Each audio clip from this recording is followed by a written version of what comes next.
अस्सलाम वालेकुम viewers, welcome back into my channel sugar spice daily life. सुबह से लेके शाम तक की रूटीन मैं आपके साथ शेयर करूंगी। इस वक्त मैं सुबह-सुबह निकली हूँ बाहर वॉक के लिए। वॉक करते-करते मैं पहुंच चुकी ग्रैंड सुपरमार्केट। वहां से मैंने अपने लिए ली थी चिप्स और बिस्किट। तो इतना टाइम नहीं था कि मैं डिटेल में वीडियो बनाऊँ सुपरमार्केट में, क्योंकि मुझे घर आके काफ़ी ज़्यादा काम करने थे। तो यहाँ पे पाकिस्तान के मुझे सिर्फ़ 2 ही आइटम नज़र आए थे। एक ये थे शाइन के स्पाइसेस और दूसरा प्रिंस बिस्किट। और ये जो बिस्किट हैं यहाँ पे काफ़ी ज़्यादा महँगे थे, तो मैंने इसे अवॉइड किया परचेज़ करने से, क्योंकि महँगी चीज़ें हम नहीं खरीदते। मैंने ली थी चिप्स और कॉफ़ी बिस्किट। तो अब मैं जा रही हूँ घर की तरफ। यहाँ पे वॉक करने में बहुत मज़ा आता है, क्योंकि इन्होंने वॉकिंग ट्रैक्स बनाए हुए हैं और साइड पे हरियाली ही हरियाली है, तो बहुत ही समझिए बहुत ही ज़बरदस्त माहौल है।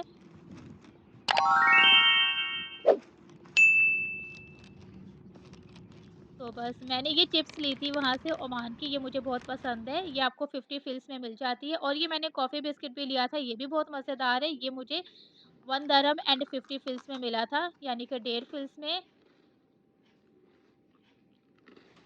और इसके बाद मैं बनाऊँगी लंच। लंच में बना रही हूँ भिंडी। तो मैंने पता नहीं भिंडी को क्यों सज़ा के तौर पे इस तरह फ्राई पैन में खड़ा कर दिया, कान पकड़ के भिंडी खड़ी हुई है।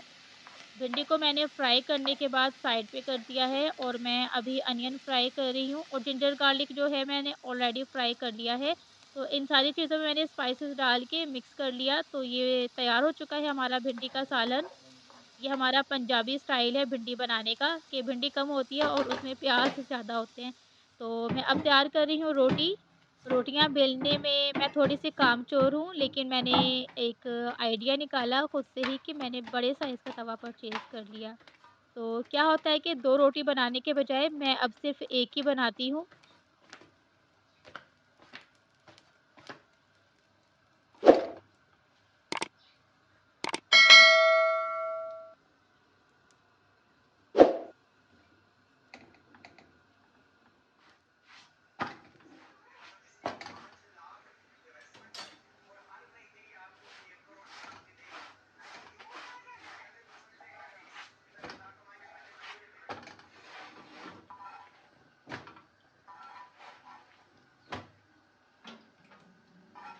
लंच करने के बाद इसके बाद मैंने करनी है चूल्हे की क्लीनिंग, क्योंकि मैं जो है कुकिंग रेंज बाहर निकालूँगी, और इसके बैक साइड पे जो कॉकरोच बनते हैं मैं वो आपको दिखाऊँगी।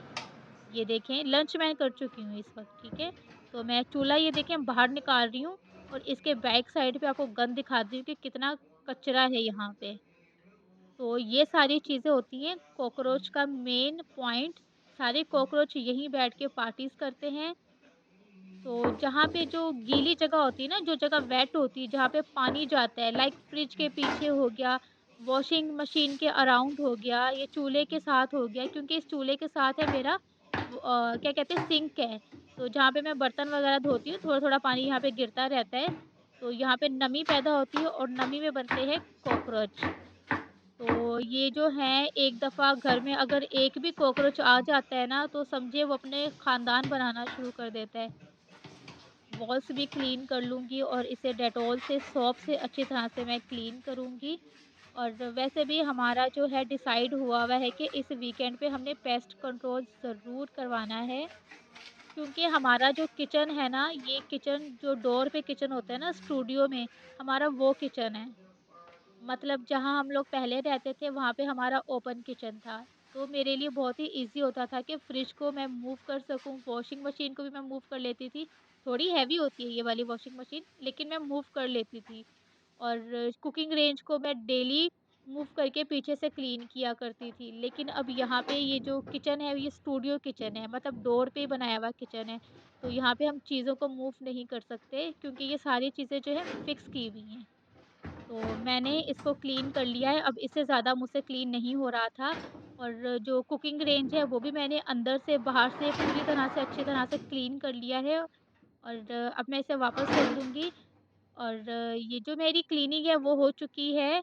ये देखें चूल्हा मैंने साफ़ कर लिया है, इसके जो साइड पे वॉल्स थी ना वो भी मैंने क्लीन की। तो इसके बाद शाम हो चुकी है, और हम बाहर निकले हैं वॉक पे।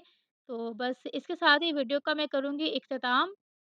मेरी डेली रूटीन पसंद आई हो तो इसे आप शेयर कर दें और चैनल पर नए हैं तो इसे सब्सक्राइब कर दें। अगर आप चाहते हैं कि मैं ज़्यादा से ज़्यादा अपनी जो डेली रूटीन है आपके साथ शेयर करूँ, तो सब्सक्राइब करें।